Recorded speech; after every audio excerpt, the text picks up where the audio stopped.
Okay, good morning, everybody. Can you hear me? I hope you can hear me.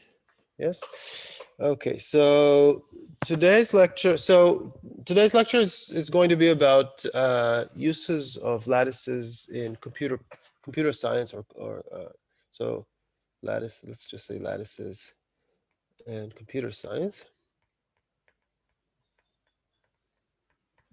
So in the last few years, there's been a big increase in the interest of computer scientists and also electrical engineers in geometry of numbers. And I want to explain why, and I also want to give some indication of some mathematical issues that come up. So what's a lattice for a computer scientist? I mean, on a computer, you can't represent real numbers with complete accuracy. And so for a computer scientist,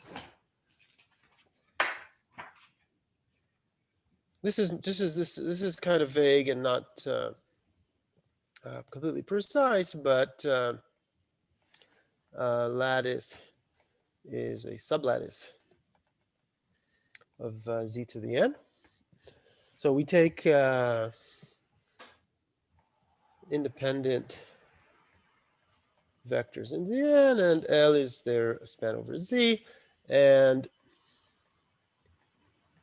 in a typical situation, the index of L in Zn is very large. So you can think about this in two different ways. Either we're discussing lattices of very, very large co-volume, or we are rescaling them, and then you can think of them as having rational coordinates. And so when you have a lattice, there's some computational problems that come up. So some easy computational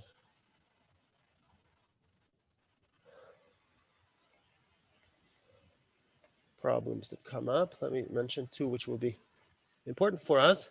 So suppose we're given a lattice with a basis.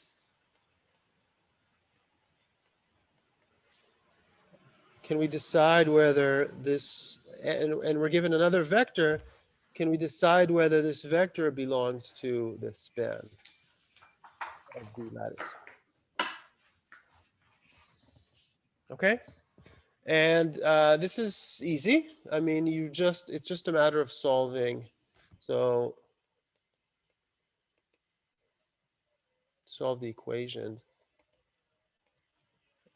Sum AI VI equals u. This is n equations with n variables. We're looking for the n numbers a1 through an for which this holds. This vector equation holds. So that's a linear equation with n variables. And you solve it. And if the so the solutions are rational numbers because this is a linear equation over rationals. And if all of these numbers end up being rational numbers, oops. So my iPad is not behaving well today, sorry. If all these coefficients end up being rational numbers, then the answer is yes. Okay, so it's computationally. So first of all, what do I mean when I say easy and later there will be hard?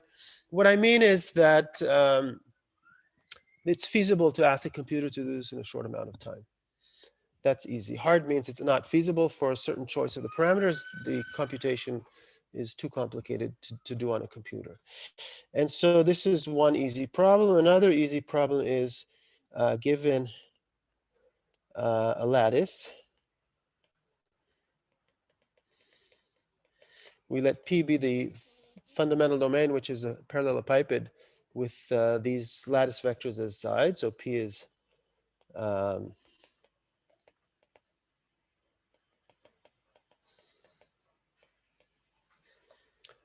P is this fundamental parallelepiped.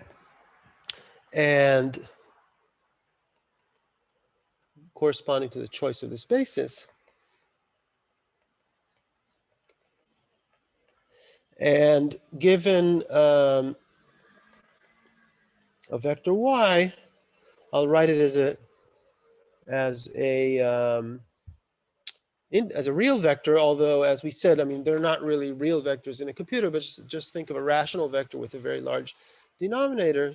You want to find u in L such that y minus u is in P. So you want to find a translate of the fundamental. You know that y belongs to some translate of this fundamental domain by an element of the lattice. You want to find the particular translate, and this is just you write y as some ai vi. Now ai's are real numbers, and take u to be given by the integer parts of these ai's.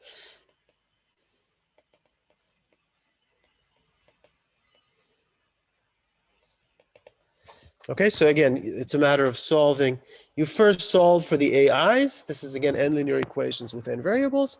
And once you've solved for these AIs, this element here is going to be an element of the lattice because these AI integer parts are integers.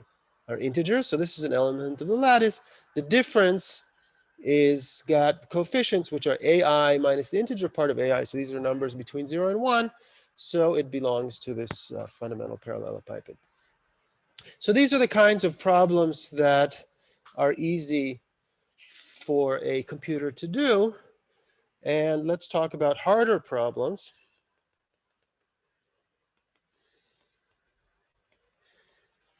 And before I go into the harder problems, for those of you who are not familiar with computer science terminology, something very important needs to be said. Computer science complexity theory is all about hierarchies of problems with various levels of difficulty, and there are many, many open questions in this topic. In particular, the most famous one is this P equals NP or not equal to NP question. So when one says that a problem is hard, usually there's an open problem in the background, and usually there's a belief among the computer scientists. The belief is based on very intricate knowledge of connections between various problems about which problems are hard and take a long time for a computer and which problems are not. But often, and this will be the case here, often those problems are still open. So when I say hard, it means that a correct way to interpret this is according to the consensus among computer scientists, a computer can't solve the problems that I'm about to mention in a feasible amount of time to make a computation reasonable. And a typical way to justify such a statement among computer scientists is to prove rigorously that if you could solve one problem, then you can use that solution to solve a whole bunch of other problems which are expected to also be difficult. So there's no, so the word harder should be understood in that sense.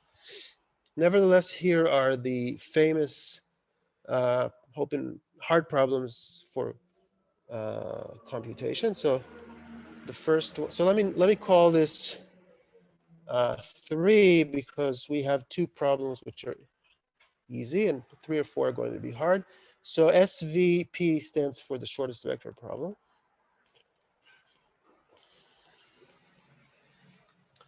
And I'll mention several variants of this. So given n linearly independent vectors v1 through vn, you want to find a vector v in L. L will be, as usual, the span of these vectors such that it's the shortest non-zero vector in the lattice. So this is a hard problem. We don't have any efficient way to do this. Let me mention some variants of it. I'll call them 3A, 3B, etc. One variant is to just find the length of the shortest vector in the non-zero vector in the lattice lambda 1 of L without explicitly finding the vector itself. That's also hard. All of these are hard. Another one is for fixed a parameter r bigger than 1, you want to find a vector in your lattice which is within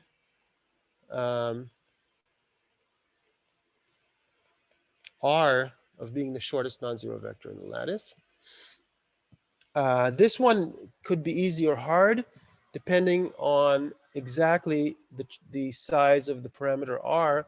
If r is very, very close to 1, this is essentially very close to problem number 3. If r is much bigger than 1, this becomes an easier problem. And so this is what we're going to be discussing. So I'll just write this down. Can be hard or easy depending on r.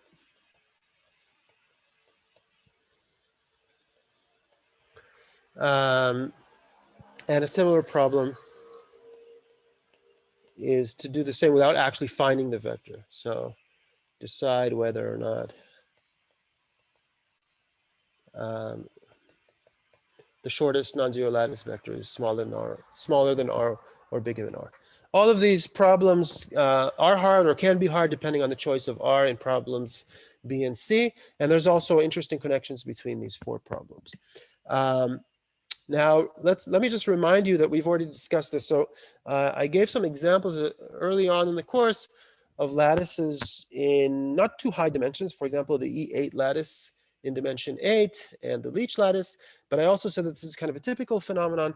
They tend to have lots and lots and lots and lots of vectors of comparable length.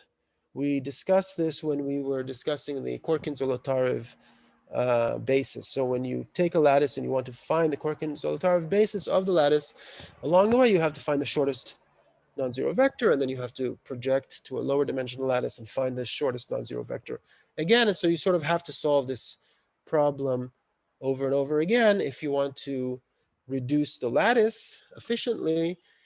And so this is something that's hard to do. That's what I'm saying.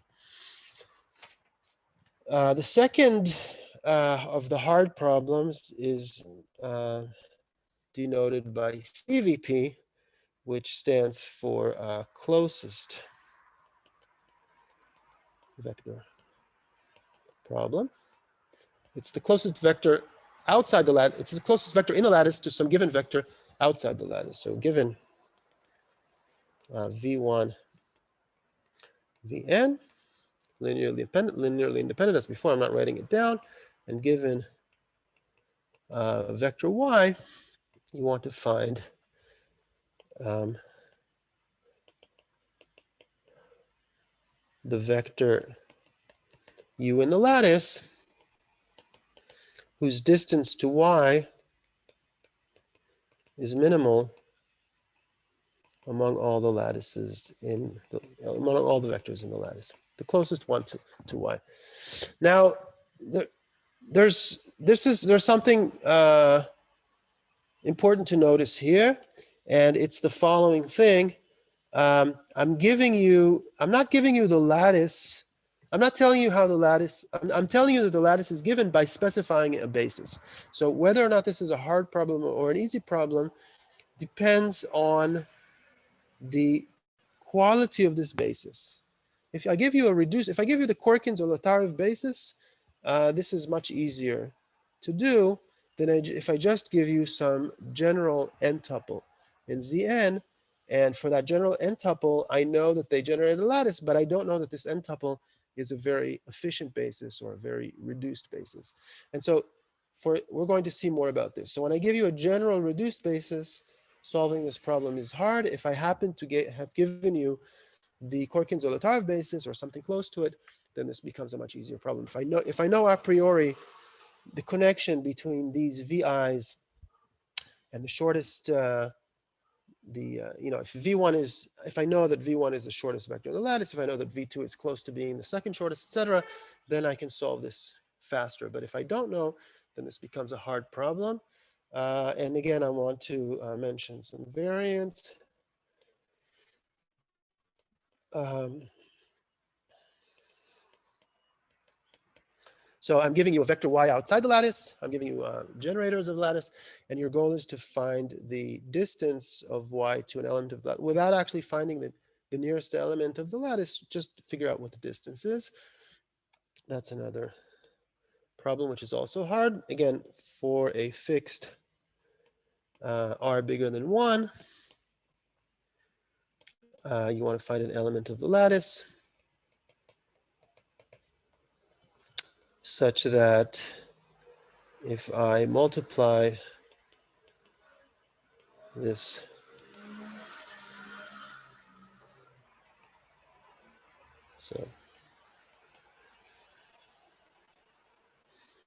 so I come within r of finding the close, a multiplicative factor r of finding the nearest point in the lattice to the vector. And again, the difficulty of this problem depends on the choice of r. And similarly, I give you a fixed r, and I want you to decide if the distance from y to the lattice is less than or equal to r or not.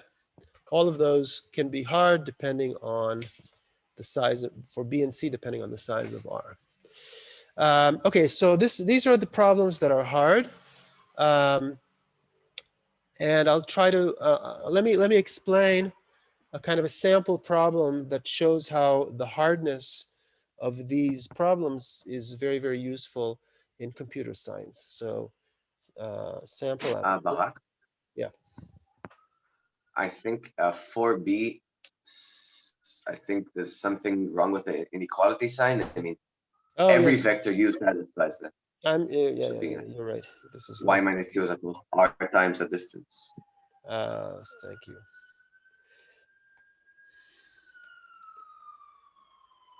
Like that. Okay. Is this better now? I hope. Yes, yes. Okay. Thanks. Thank you. So here's a sample application or sample, sample application. And this is for digital signature.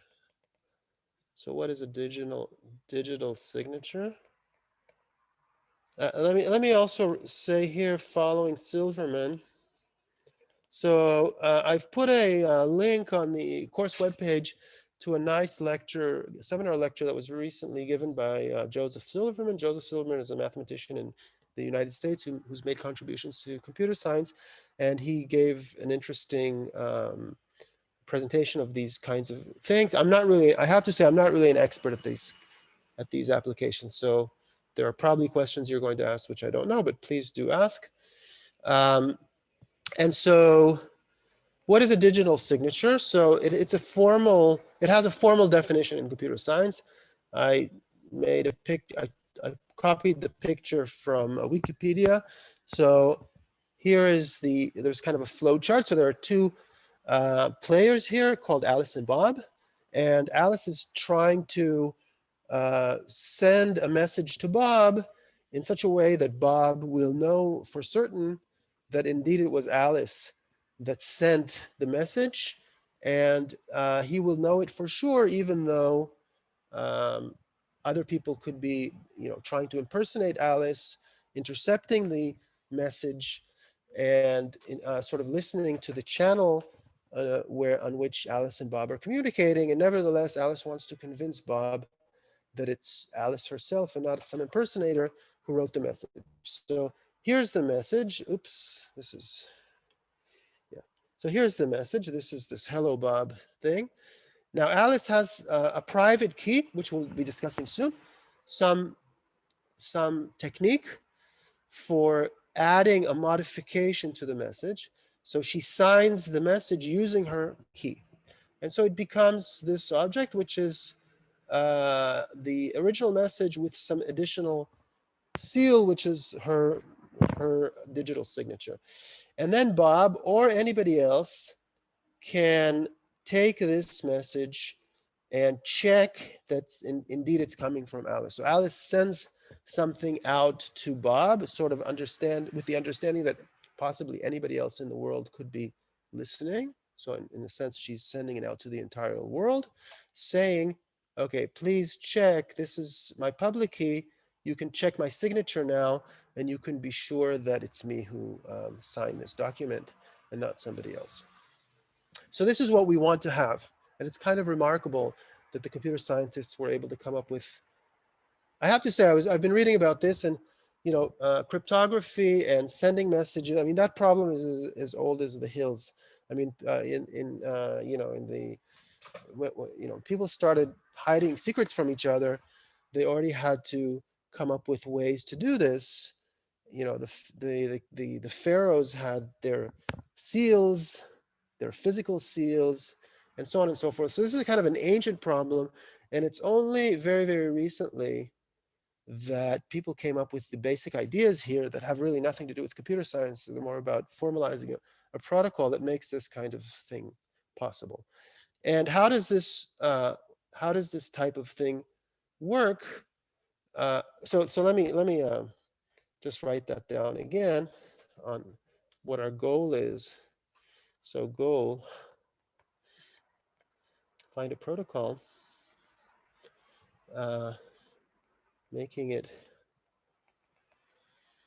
impossible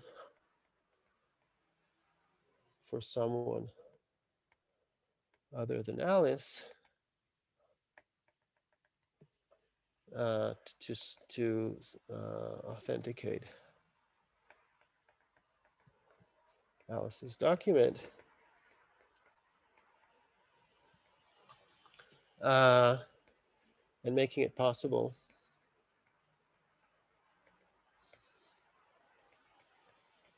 for anyone to convince themselves of this.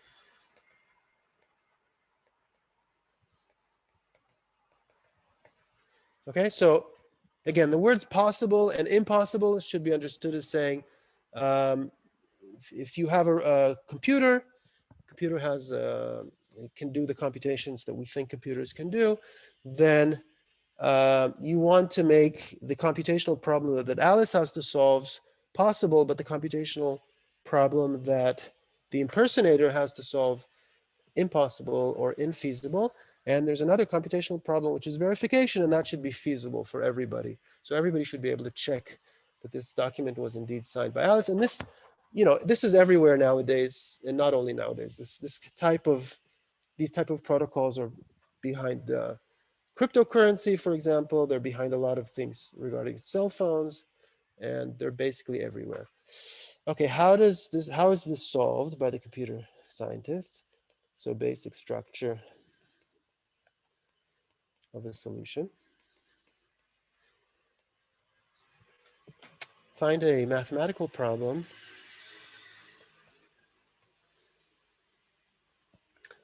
that is hard to solve.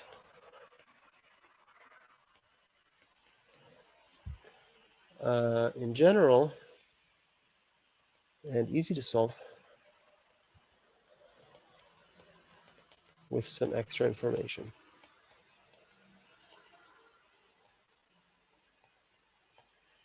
Um, the extra information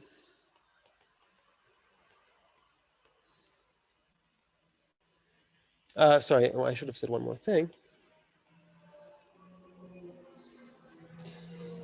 Easy to solve with some extra information, and easy to check that a solution is correct.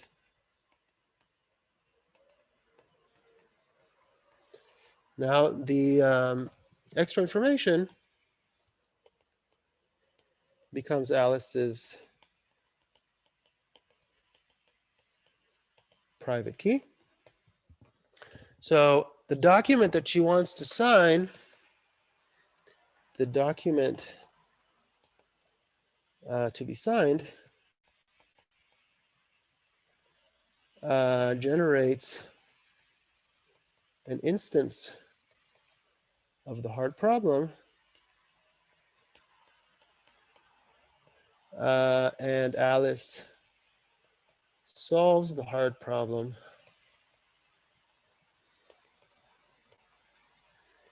and transmits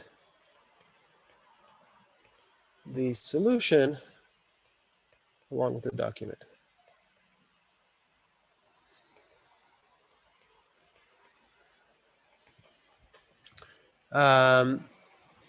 Okay, so this is the basic idea. So okay, so maybe this will be a little bit clearer after you see how this works in an example. So first example, which is the first example used, this is RSA, Rivest, Shamir, and Adelman, and I wrote down the dates here. 77 following. Maybe I should. I guess is many people in this country know about the names, but still I should write them out. Shamir is a well-known Israeli computer scientist. This is 77, and this came after Diffie and Hellman.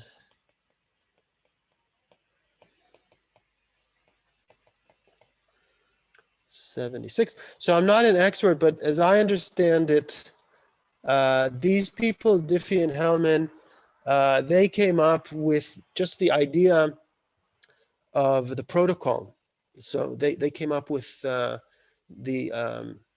idea that if you had a hard problem, you could use it in this way to do this, to authenticate your digital signature. And then RSA came up with a good problem that works, and they managed to implement this idea. Maybe this is not completely the correct history, but that's my understanding.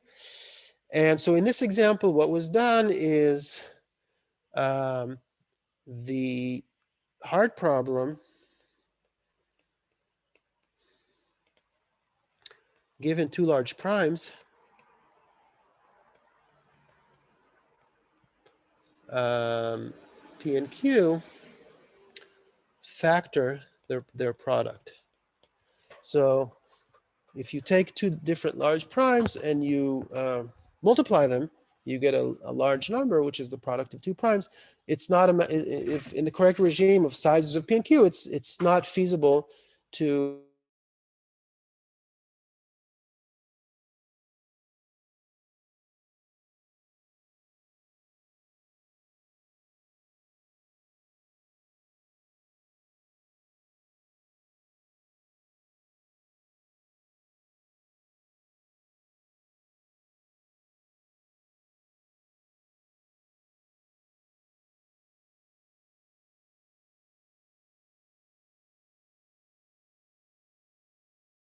end P and Q. It's just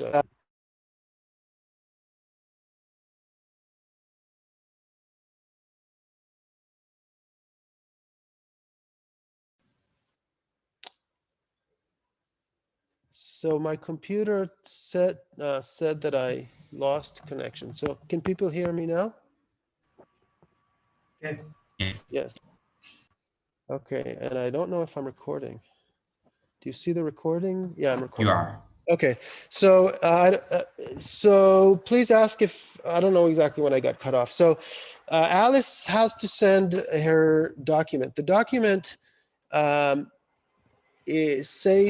document generates. Barak, I can't see your screen. Oh, the screen is not shared. Thank you. Just 1 minute.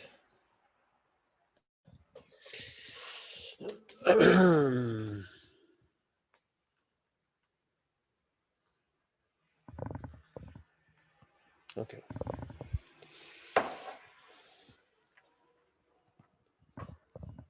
Okay. So Alice wants to sign a document. The document generates a certain question. The question is in the ring Z mod NZ, capital NZ. This question is easy to solve if you can factor n into P and Q.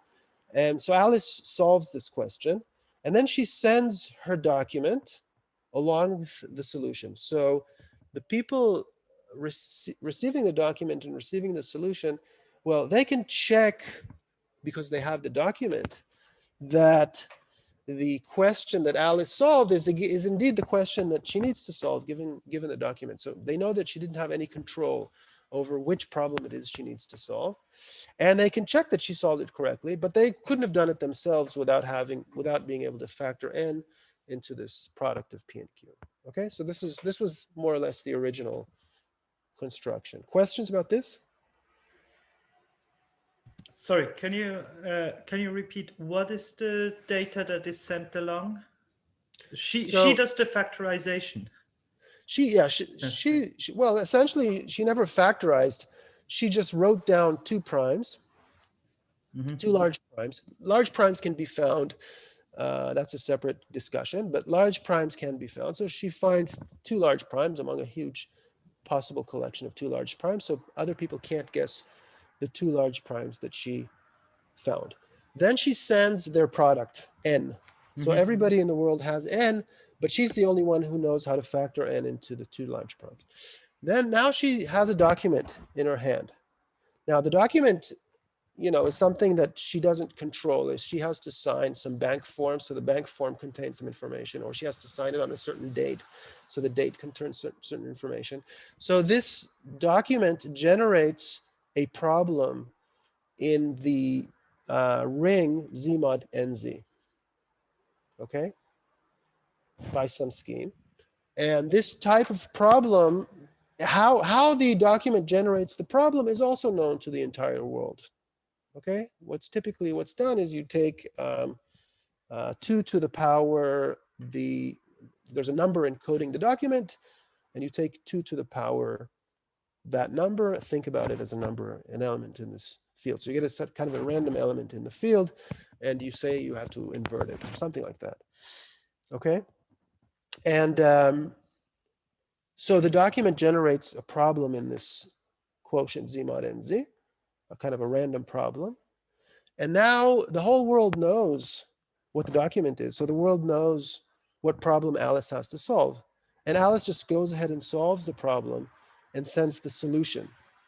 So she's not giving up her P and her Q. She's only demonstrating that she can solve this particular problem that's tied up with the particular document. So that shows that she must have P and Q at her disposal. So it must be Alice. Anyone trying to impersonate her would not have the power to do what she did. Okay, so that's the basic structure of the protocol. And we're going to do a similar thing with lattices. Okay, more questions? All right. So the lattice-based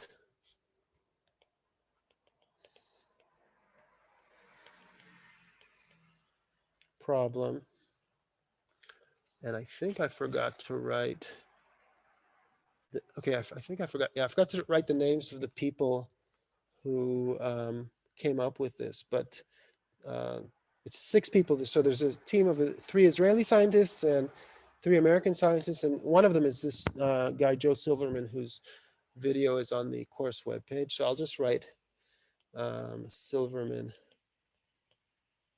and others, although he said expressly in his lecture that it wasn't his idea. So I'm giving more credit to Silverman, I guess, than he is claiming, but that doesn't matter. So what is the lattice-based problem? We're going to use problem 4b that I mentioned before. 4b is this closest, it's a variant of this closest vector problem. So again, what is it asking? So I'm giving you n linearly independent vectors in Zn, and I'm giving you a threshold parameter r. Now, given a vector y, which is kind of a random vector, find an element of the lattice spanned by these vectors such that the distance from y to u is less than r times the distance from y to L. And okay, you're going to see that actually I'm going to be a little bit imprecise. I mean, it's going to be a little bit different. What's actually going to happen is going to be a little bit different from this problem 4b, but that's more or less the problem 4b that we care about. So it's just a fact that Okay, so now what is the so this problem, so some facts about this problem. There exists R such that for typical L, I'm going to write down a few facts. For typical L,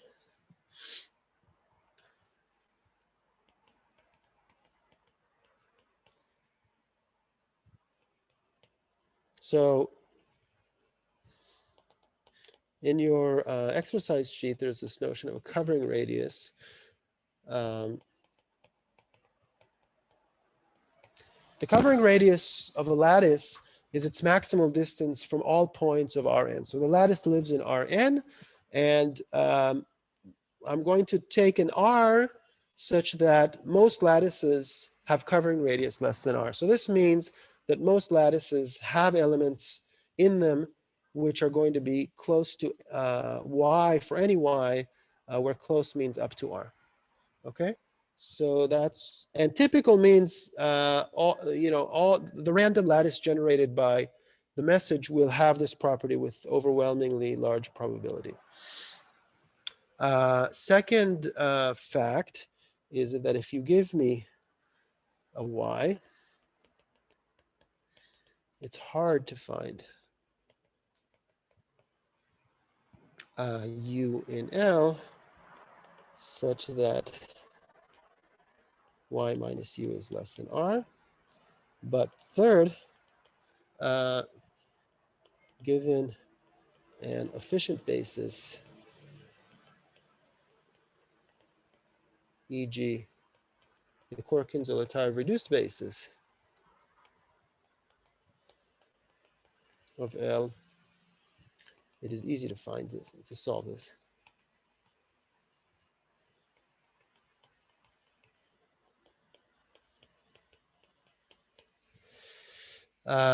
Okay, so this is the regime that this exists. I mean, there is, for a given dimension n and a given covolume of lattices in Rn, in Zn, you can find an R with these properties. Okay, you can find an R such that for almost every lattice, or almost every, not in the technical sense, for every lattice in some subset of huge probability, the covering radius of L is less than R. So for any input Y, there do exist lattice points whose distance from Y is less than R.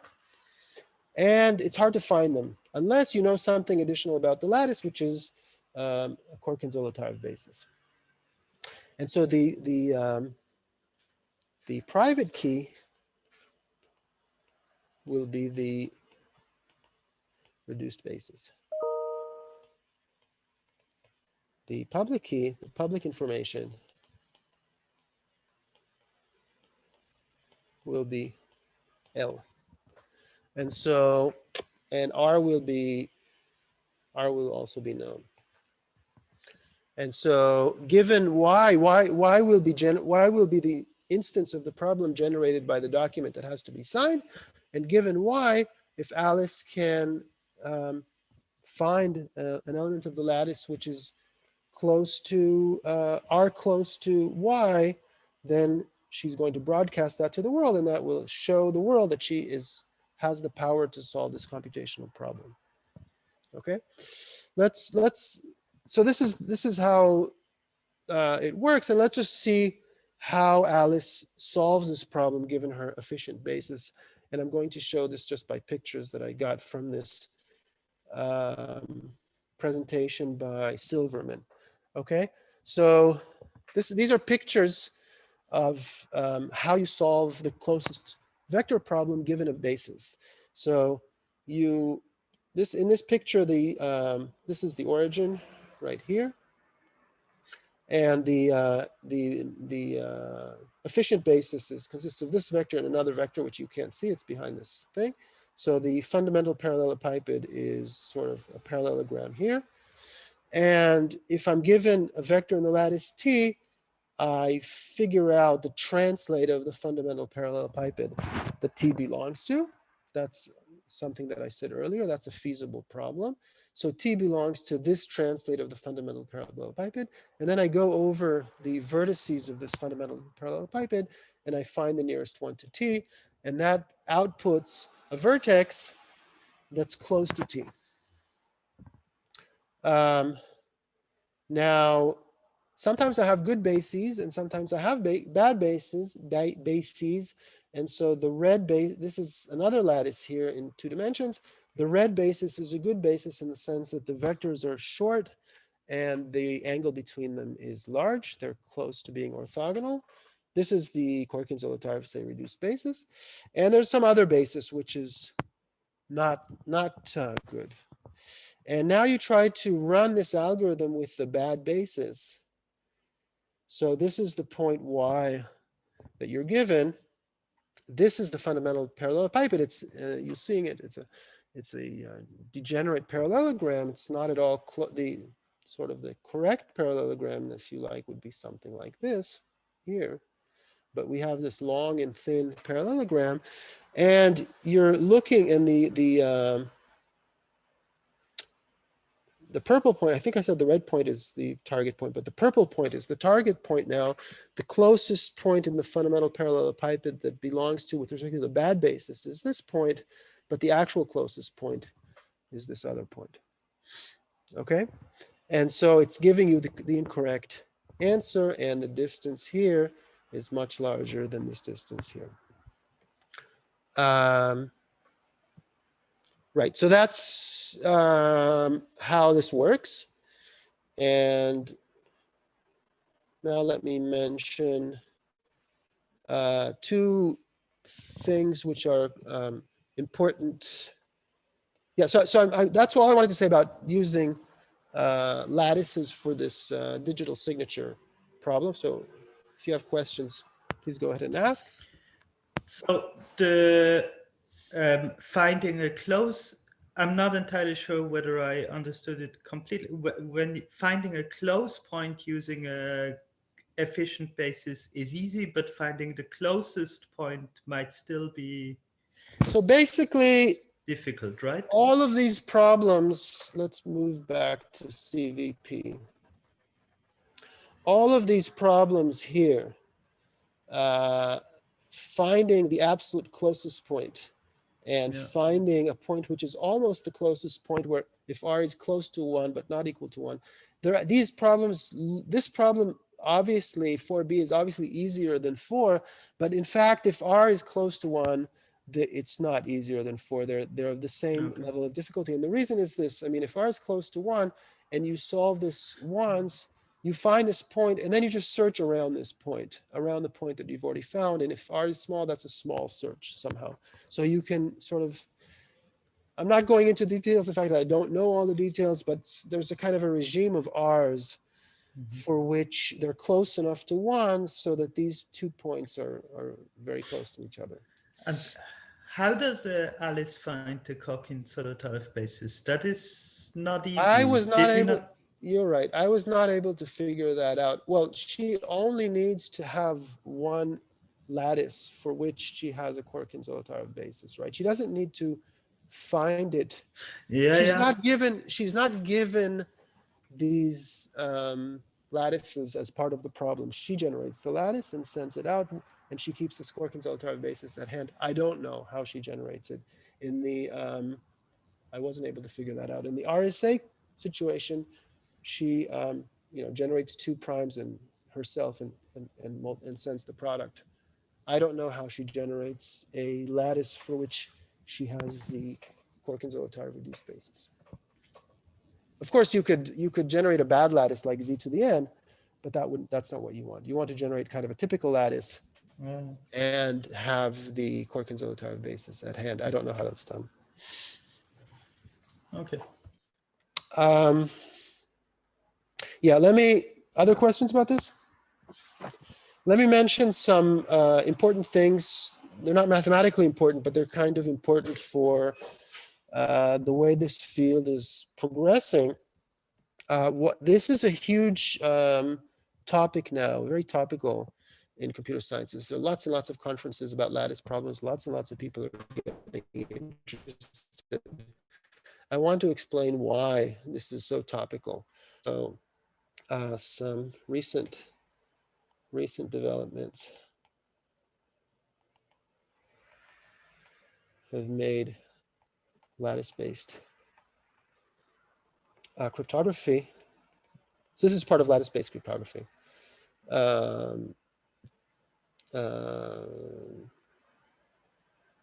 Very so interesting for many scientists. There are two reasons, as I understand it. Well, there's probably even more, but there's two important reasons. One is that there's a hard on average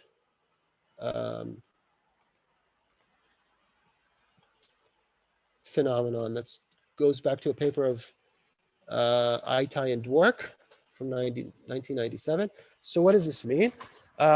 When you generate a problem, a math problem that you want to be hard, sometimes you have to generate that problem again and again and again. So going back to RSA, if you want to run this kind of public key cryptography, you generate those two primes, P and Q, and you broadcast the product N, which is P times Q.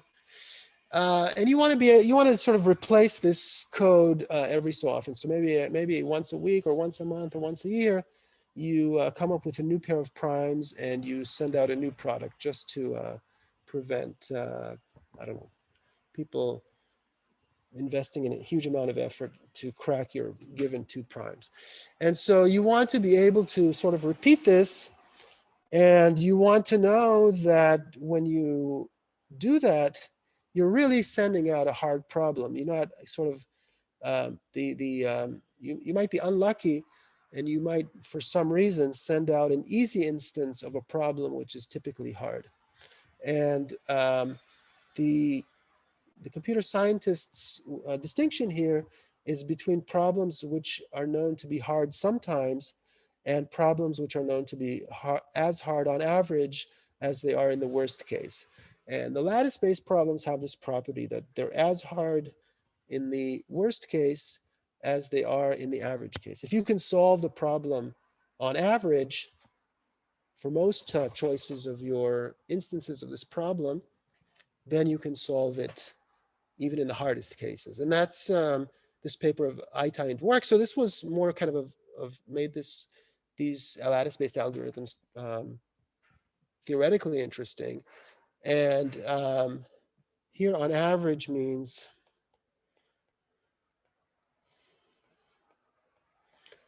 with respect to the Har-Siegel measure.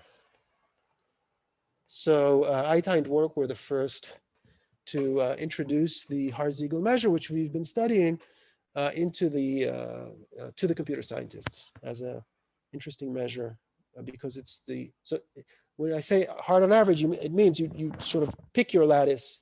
If you pick your lattice randomly with respect to this measure, the lattice problems are going to be hard.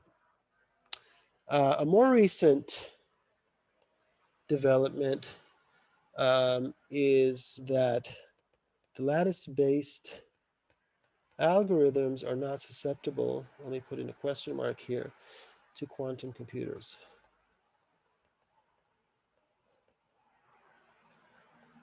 Quantum computer attack. So this is now called post-quantum cryptography. So what's this about? So you may have heard about these efforts of various companies to build quantum computers. So quantum computers don't exist yet in as a practical object, but they're kind of a theoretically very interesting model of computation.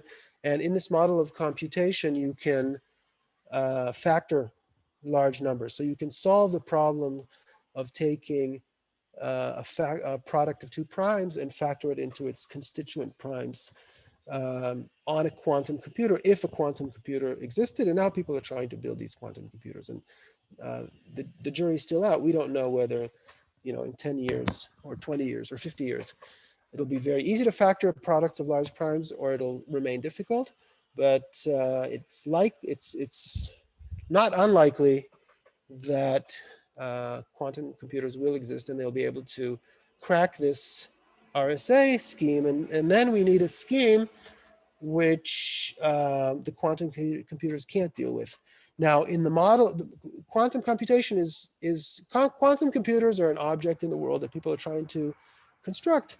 Quantum computation is a theoretical model of computation that people are studying. In this model of computation, it's a theorem that you can efficiently factor products of primes, but there is no theorem saying that you can solve CVP or SVP.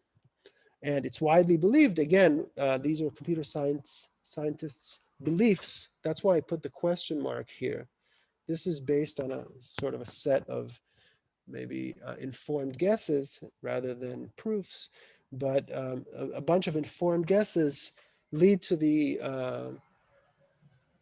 I think it's a consensus among computer scientists, I'm not completely sure, the idea at least that these lattice-based algorithms won't be jeopardized by a quantum computer. So nowadays people are encrypting things using lattice-based algorithms just in case the quantum computer comes along. And this is giving a huge boost to this field. Okay, questions? All right, so let's take a 10-minute break.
All right, let's go on.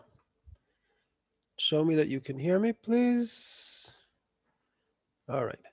So what I want to do now is talk about some algorithms today. So the first algorithm is a very famous algorithm, which is called the LLL algorithm.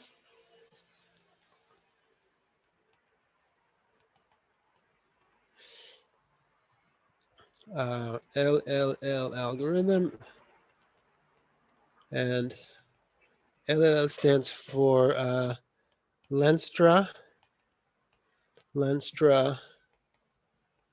and Lovász. So the two Lenstras are brothers, Dutch mathematicians or computer scientists. This is and Lovász is a very well-known mathematician, Hungarian. or computer scientists. This is a 82 paper in which they came up with an algorithm, and it computes a somewhat efficient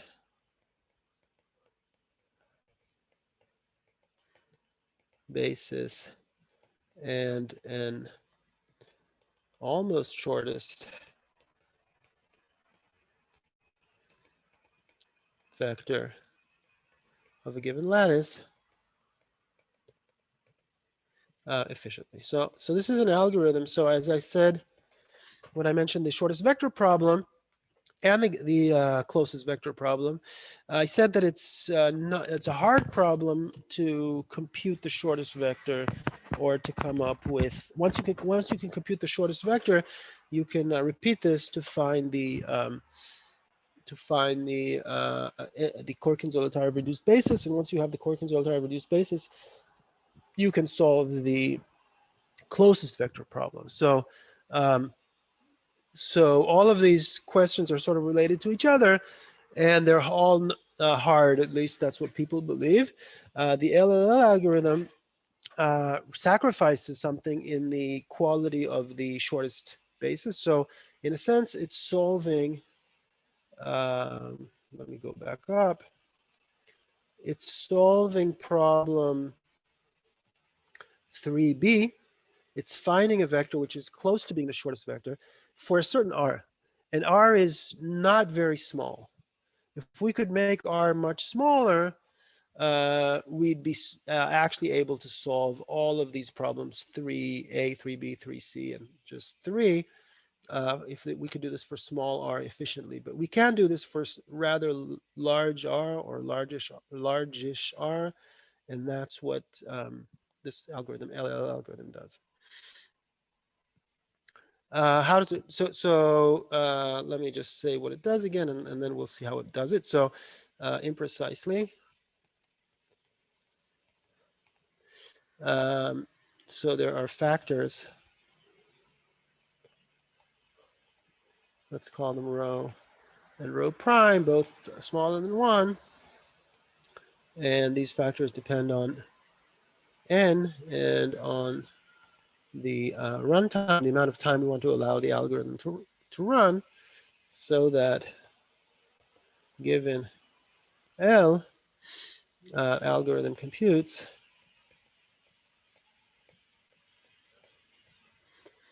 a basis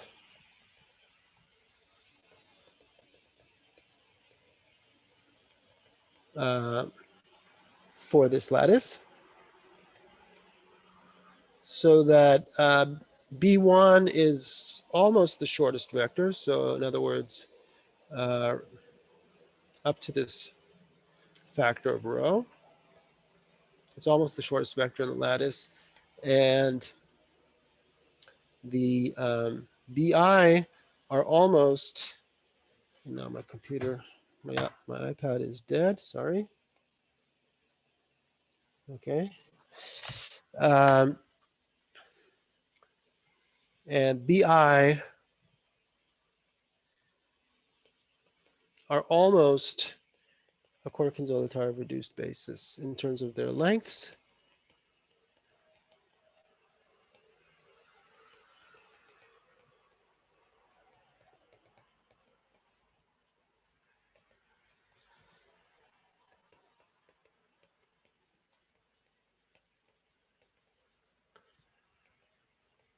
Okay, so that's what the algorithm does.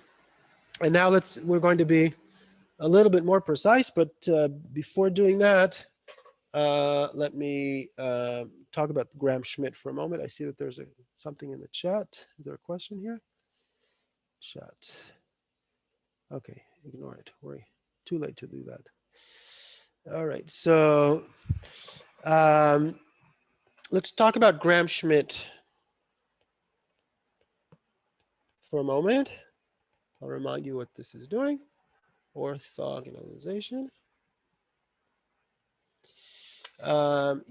So notation, this pointy bracket is the standard inner product.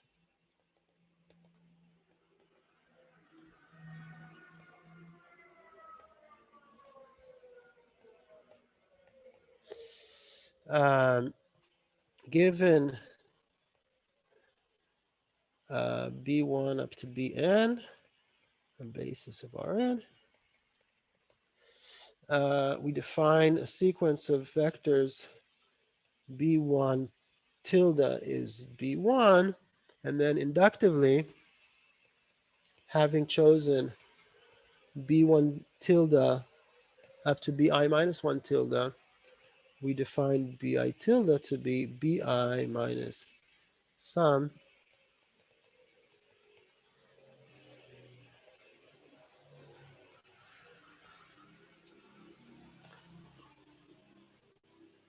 where the mu ij's are these coefficients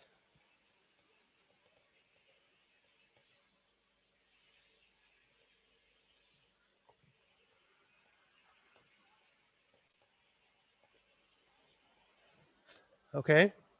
And what this formula is designed to do is to map Bi to Bi tilde, which is the projection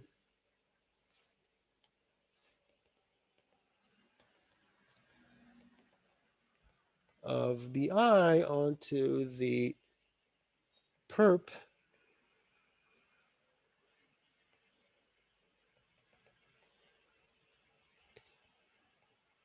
of Bi tilde 1, B1 tilde to Bi minus 1 tilde, perp.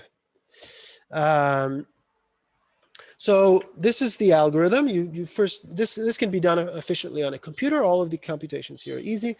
So you first take B1, then you take B2 to be orthogonal to B1. It's the projection of, sorry, B2 tilde to be orthogonal to B1 tilde. It's the projection of B2 to the perp of B of what you've already chosen, etc. So what you get if you do this is that the Bi, in some texts, you also normalize the lengths of the Bi tildes to make this an orthonormal basis, but I'm not rescaling them. So the Bi tildes are an orthogonal basis.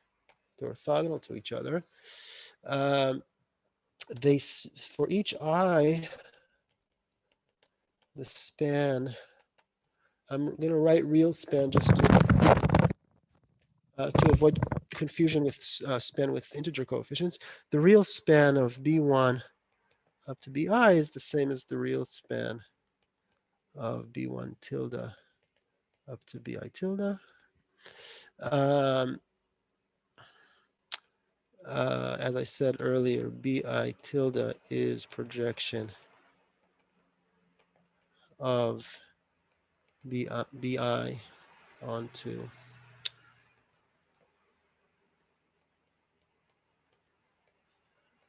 what I wrote before. And this is the only, there's only one way to do this. So these properties determine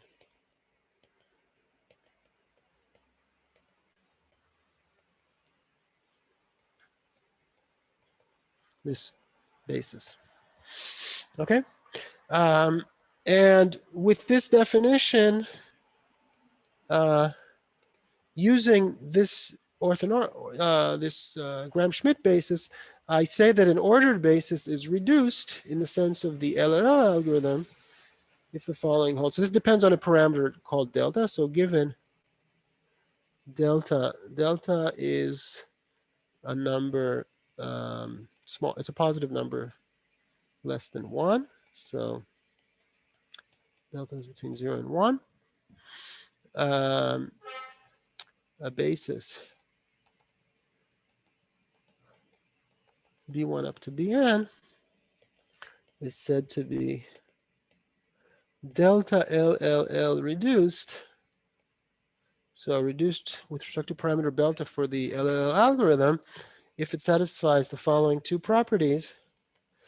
For every I and j here is less than I, the coefficient mu ij, which I defined above, is less than a half. And for every I, the if I take the ith element of the Gram-Schmidt basis multiplied by delta, what I get is less than or equal to a length of another vector.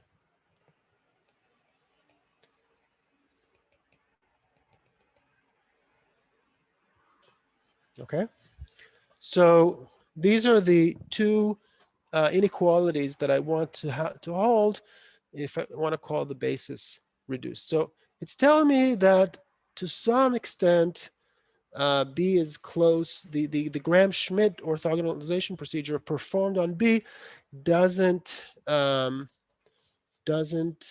change B in too radical a way. So let's try to understand that more detail. So first of all, let's look at item number 2. So 2. So note. Let's.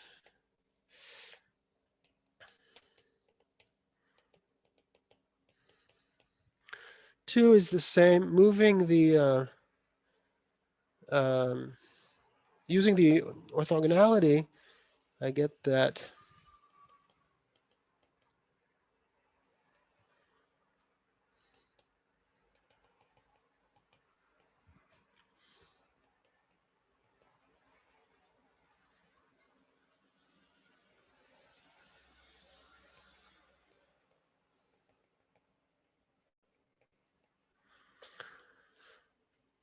I can write, if I think about the two-dimensional space spanned by these two vectors, it's the same as the two-dimensional space spanned by these two vectors, and this vector is the projection of this vector onto the perp.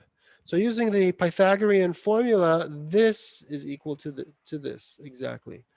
And this implies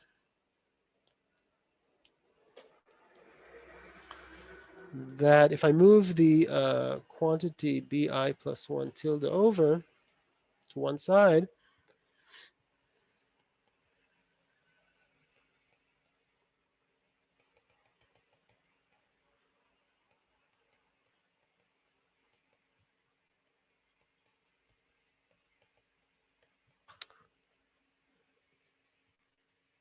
I get this.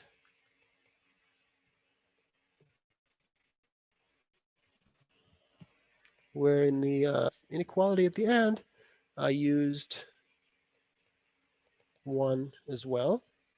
So if I have 2, that's equivalent to this inequality.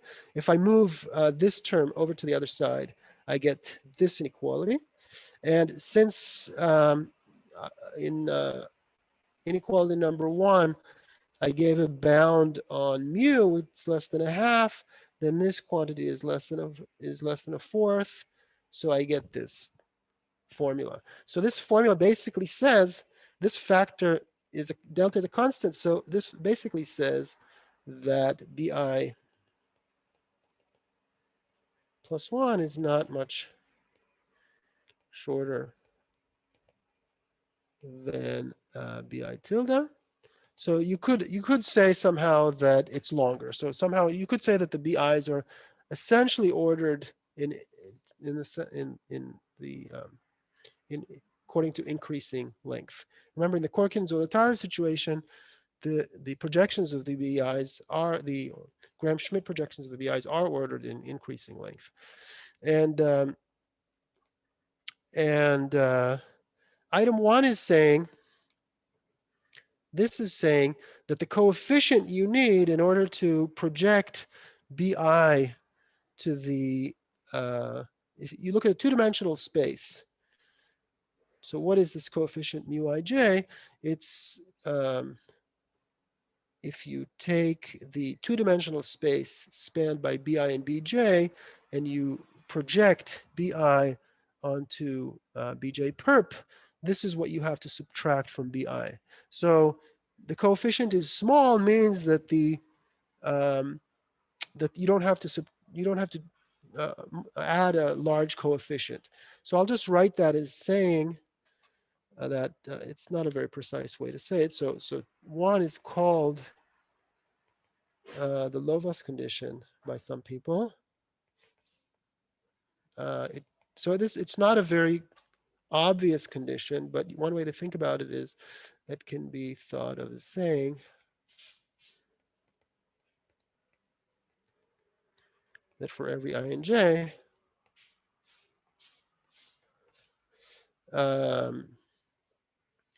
bi, so every I and j where I is bigger than j, bi and bj tilde are close to orthogonal. This is not close, it's not, I don't mean this in the sense that the angle is necessarily close to a 90-degree angle, because that also starts to depend on the lengths. What I mean is that the amount that you have to multiply, again, what is the meaning of this coefficient? Mu ij, if you add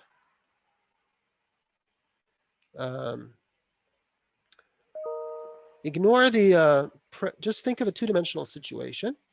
So just think of this formula, but where we only have one bi and bj, then this quantity, so maybe I'll write that down in a different color over here.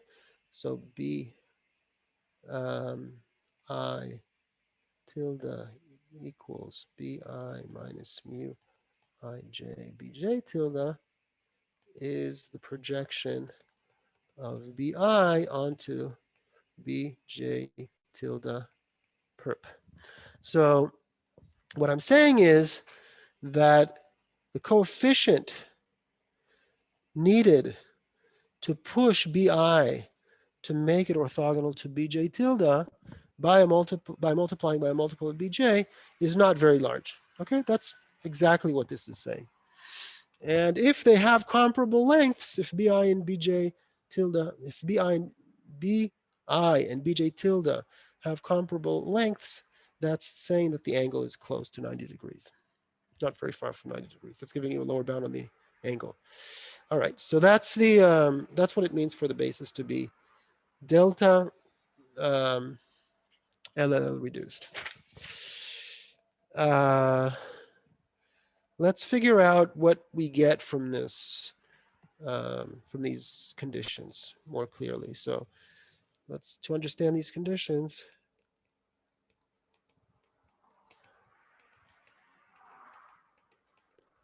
let's let Ci be bi tilde divided by the norm of bi tilde. So this is the orthonormal basis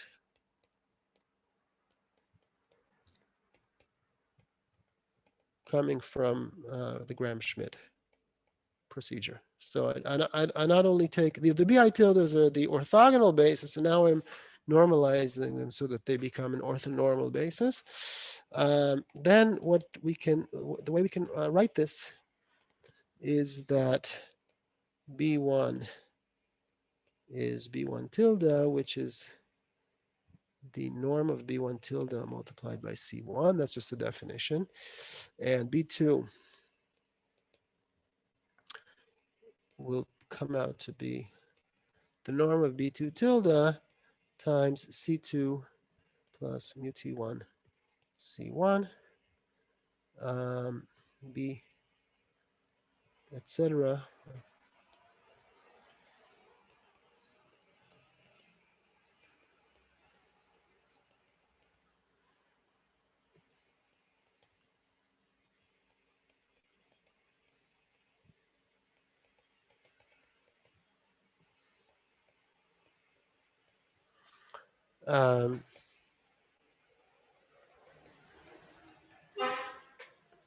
So in a sense, if you think about the matrix that you need in order to transform the CIs back to the BIs, it's got this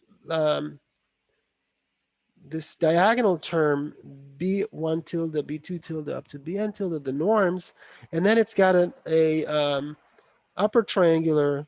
So basically, the matrix looks like this.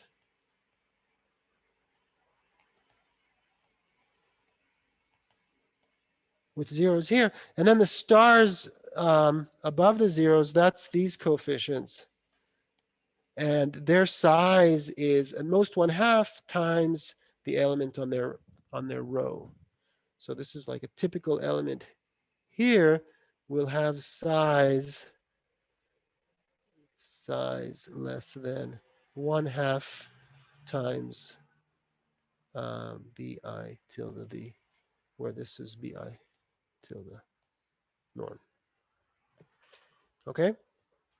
This is the matrix of, I'm writing these matrices that come up here as coefficients of a matrix. So I'm getting that the diagonal terms are whatever they are, and the lower triangular terms are 0, and the upper triangular terms have bounds on them which depend on the diagonal terms, and that's it.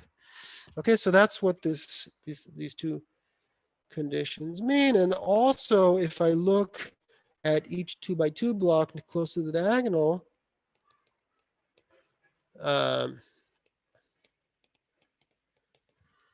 it looks like this.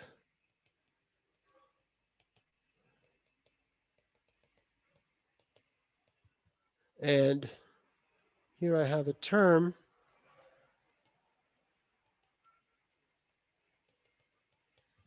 that looks like that. And so this 2x2 block, each one of these 2x2 blocks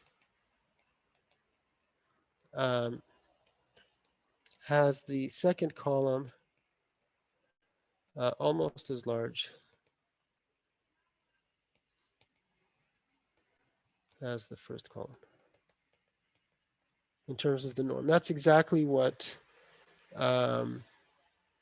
this means. Okay.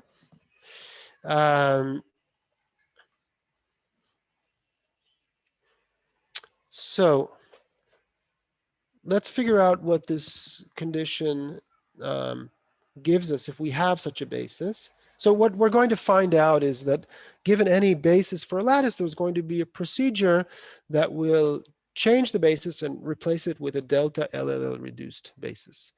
And the runtime will depend on delta. And for fixed delta, we'll be able to estimate the efficiency of this algorithm.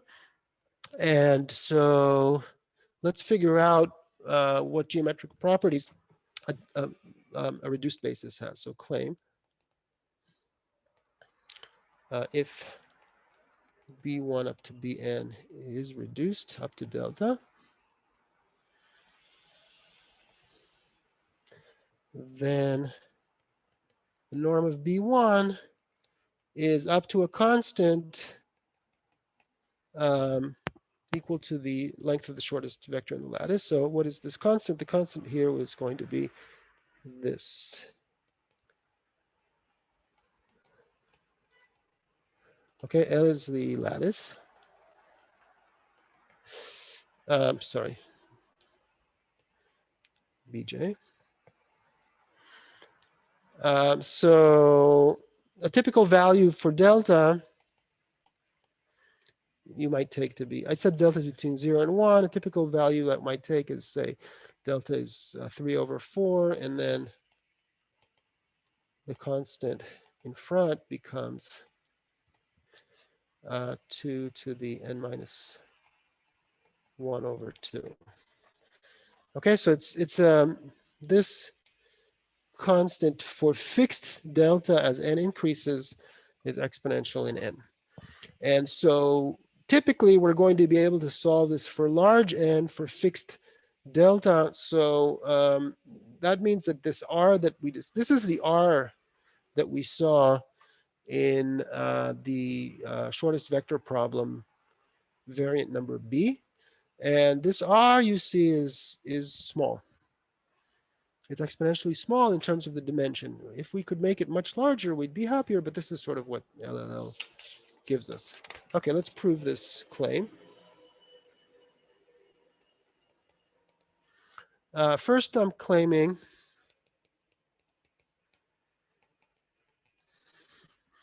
that the shortest lattice vector is at least length of the smallest vector in the Gram-Schmidt reduced basis. This will not, here we won't use that the basis is reduced. I mean, this is always true. Whenever you have a basis over lattice and you perform Gram-Schmidt orthogonalization, then the shortest vector in the lattice is at least as long as the shortest vector in the Gram-Schmidt reduced basis. Actually, we sort of used this type of argument before, but let me use it again. So I'm proving this first claim.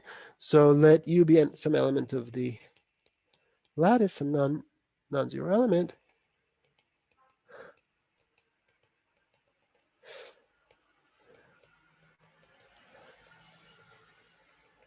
Alpha I are the coefficients, not all zero.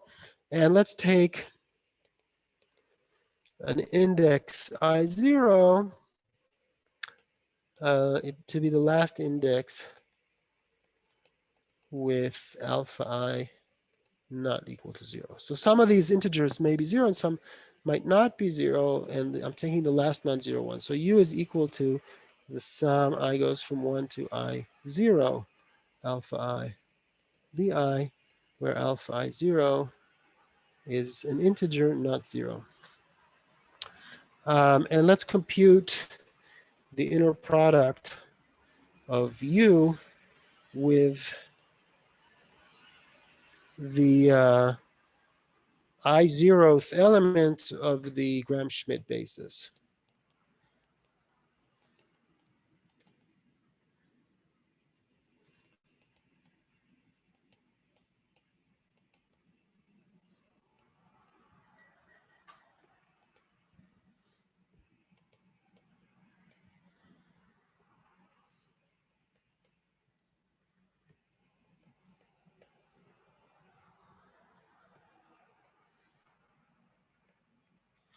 So when I do that, all the BIs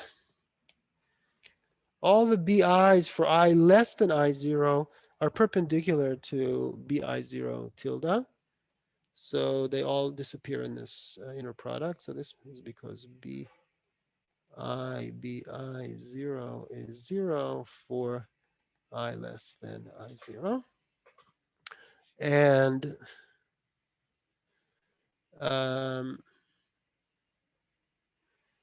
this is equal to same quantity with BI0 tilde instead of BI0. And this is because BI0 minus BI0 tilde is perpendicular to BI0. And so by Cauchy-Schwarz,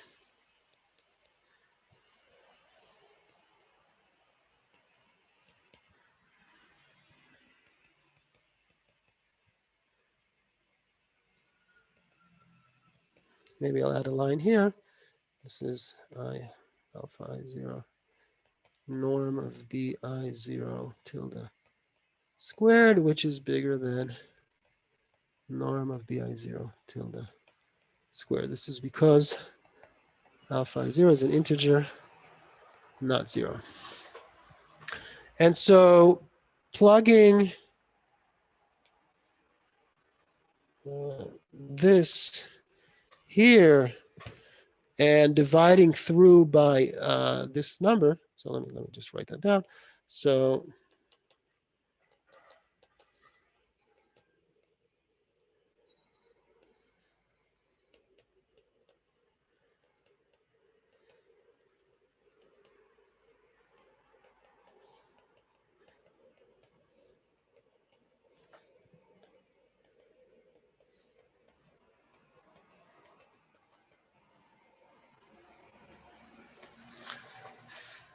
I got the fact that any vector, any non-zero vector in my lattice has length greater than or equal to the minimal length of this Gram-Schmidt basis. So this proves the first claim.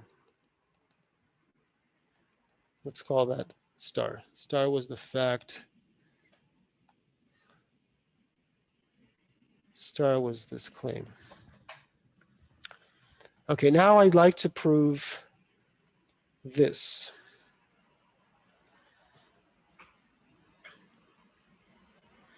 So let's also note that the length of Bn tilde squared is by what we remarked after property. Now I am using the fact that we're delta LLL reduced. Let me write everything down and then I'll explain.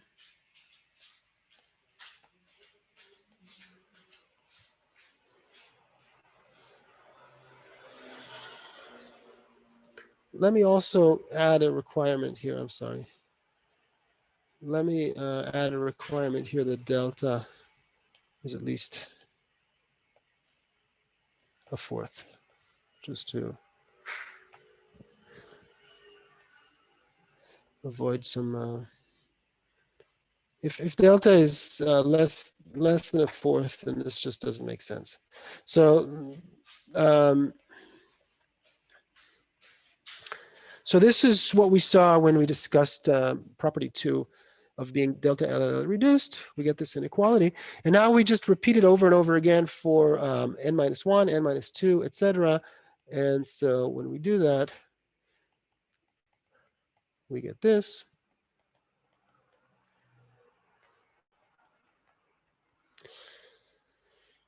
So, and this is the same as the first element in the basis. So what we're getting is that each one of these bi tildes has length. So for each I,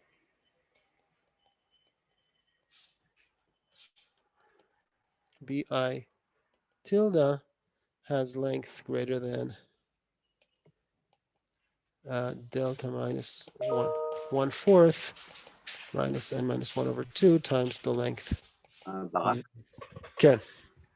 and the previous line, it should be delta minus 4 to the power of n minus 1 times b. Thank you. Yes. Thanks.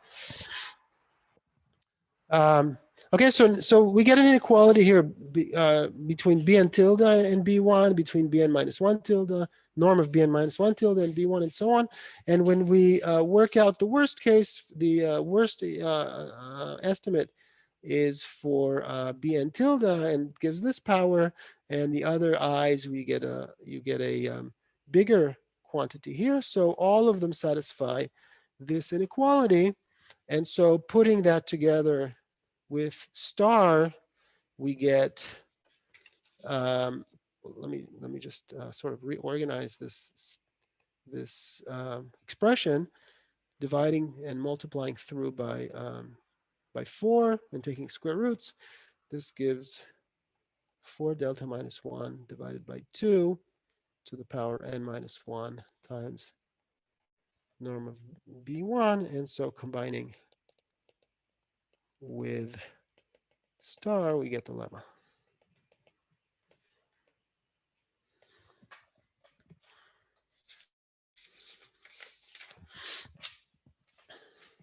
Okay, so that's the proof of this lemma.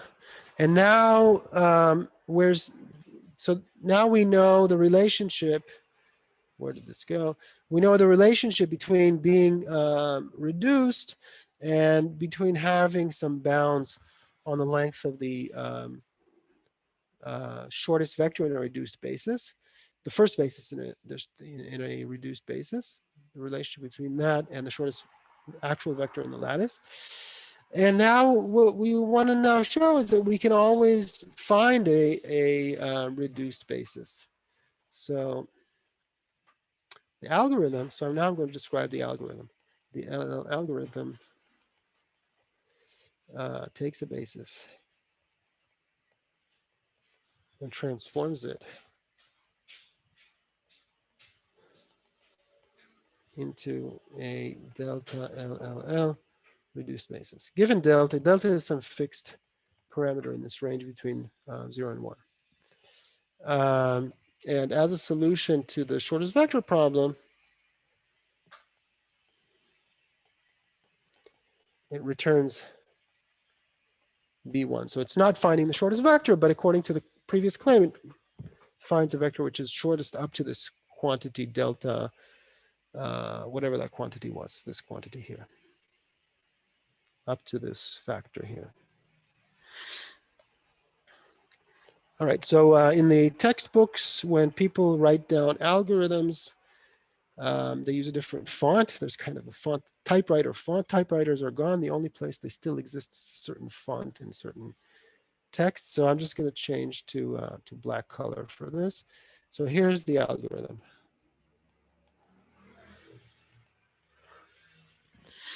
The input. So this is, yeah, okay. If you don't understand it, just ask. I mean, this isn't a course in computer science, so I don't really. I'm not even telling you what I actually mean by the word algorithm, but I think it's clear from what I'll write down.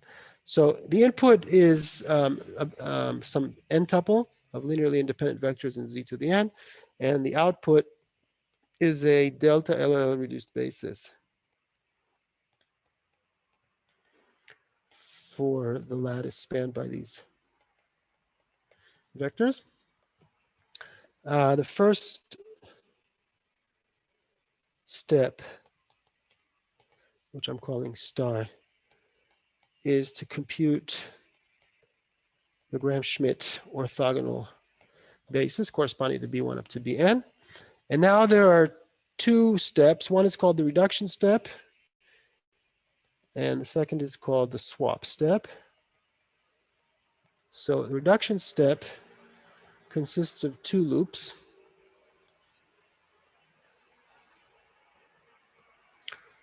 In the first loop, there's an index I running from 2 to n, so it starts at 2 and goes up to n. Inside it, there's another loop going from I minus 1 to 1. So you notice that it's going reducing j, the parameter j, from the biggest value, which is I minus 1 to 1. And in the loop, what you do is you take one of the vectors bi, and you change it in the following way. You replace bi by bi minus Cij bj, where Cij is the nearest integer to the number bi bj tilde, bj tilde, bj tilde. So this is the number that we called mu ij before. This number is what we called mu ij before, and Cij is the closest integer to mu ij. So you do this again, you do this over and over again for each j. So for each j, you're modifying bi. And then you repeat this for new i's. When you're done with that, so that's the reduction step. When you're done with that, you move to the swap step. I want to try and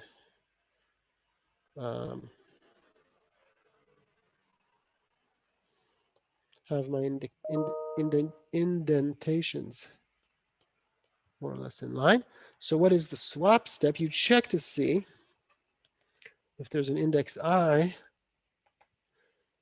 for which the following inequality holds: delta multiplied by bi tilde squared, norm bi tilde squared, ui plus 1 I bi tilde plus bi plus 1 tilde norm squared. If this inequality is satisfied, then you swap the bi's, the bi and the bi plus 1. Well, let me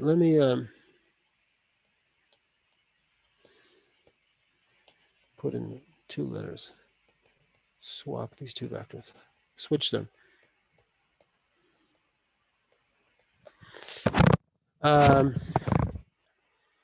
And return to start. Oops.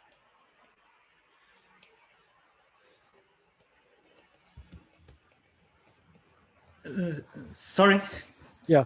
Okay, this inequality, I might have it confused me before. I might also have written down the definition of delta LLL reduced before. So this is just the inequality you get if the requirement 2 in the delta LLL is invalid.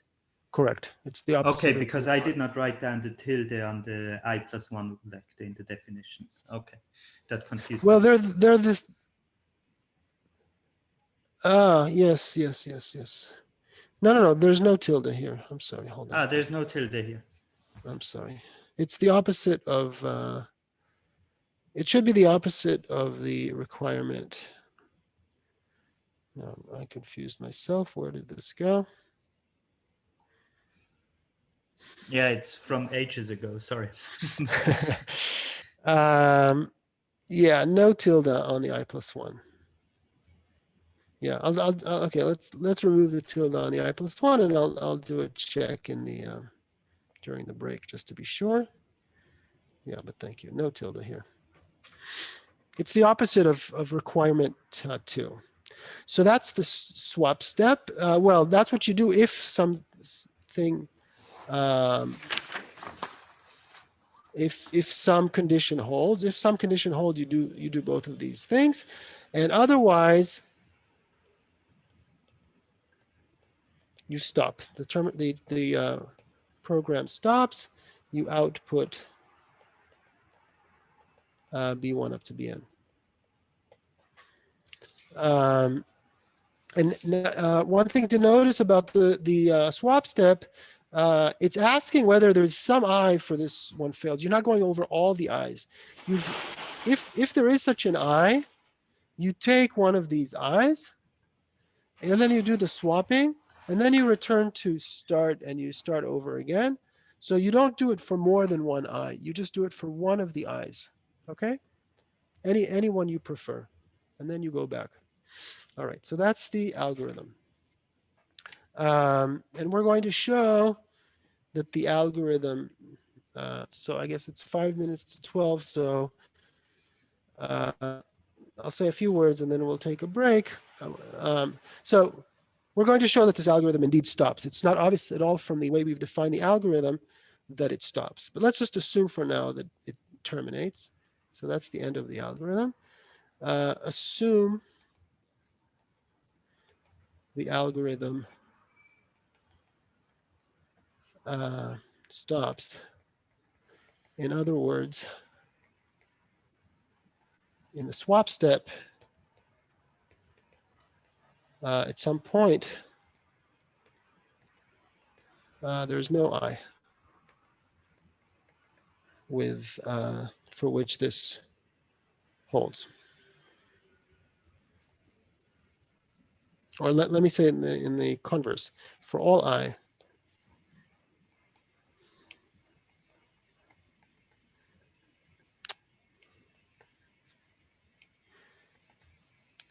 condition 2 from the LL from the definition of being delta LL reduce holds. That's what it means for the algorithm to stop.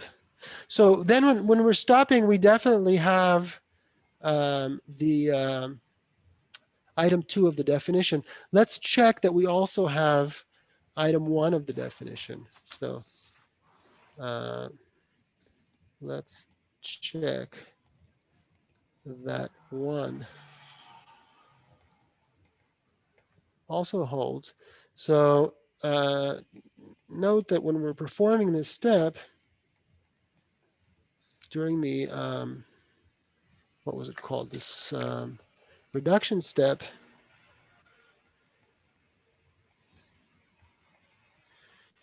we don't change. We're not changing the Gram-Schmidt reduced basis. All we're doing here is we're replacing certain vectors bi with their multiples by adding multiples of bj for j smaller than I. So this means that the span of the space generated by the bi's is not changing. And it also means that the projections on the projections of each BI onto the orthocomplement of these spaces is also not changing. And as we said before, that completely characterizes the Gram-Schmidt orthogonalization procedure, those properties. So we're not changing the Gram-Schmidt basis. It's important here to see that in this loop, the index j is going down from I minus 1 to I. Since it's going down, this is not affecting the subspaces spanned by lower index elements, and so that's why that's why this holds. We don't change these. So I'll just write that. You can convince yourself that that's true. This uses the characterization I gave of the elements of this reduction and the fact that in the reduction step, the inside loop, the loop on the j's, j goes down rather than up. Um, so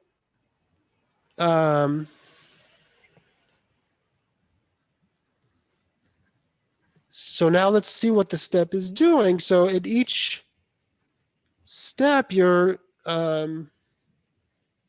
are getting new vectors, bi, for which they differ from the old vector by this quantity, and that exactly amounts to taking the nearest integer to the mu ij's. So again, because these quantities, bj tildes, are not changing any time during this procedure. So at every step, we're replacing bi by another vector, and it has the property that I mean, let's put it this way. Yeah, I'll just leave that to you to think about. I mean, I'll write it down and then I'll leave it to you to think about the mu ij's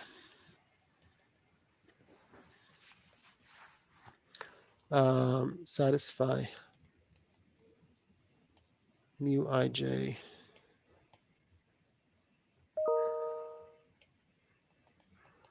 less than a half after step j in the inside loop. And after that, they don't change.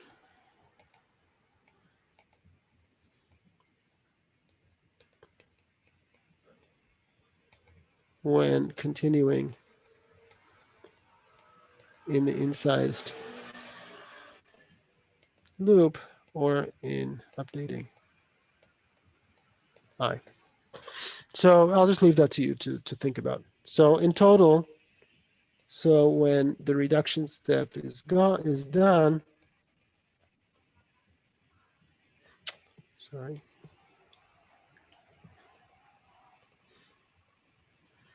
We have mu ij less than a half for all I and j. So that means that if the if the algorithm stops, then we get a delta LLL reduced basis. We still have to show that it stops. So we will show, I'll just write that down and then we'll take a break. We will show that indeed the algorithm stops. And in fact, and I'll write that in brackets because we don't have all the needed concepts from complexity theory, but in fact, it stops quickly. Let's just put it that way. So it stops in polynomial time in terms of, for those who know more than I do about complexity theory, it stops in polynomial time in the quantity, polynomial in the quantity, which is the max of n, the dimension, and the norm, the maximal norm of these BIs. In that sense, it's an efficient algorithm. So let's take a break, and after the break, I'll show you that it stops.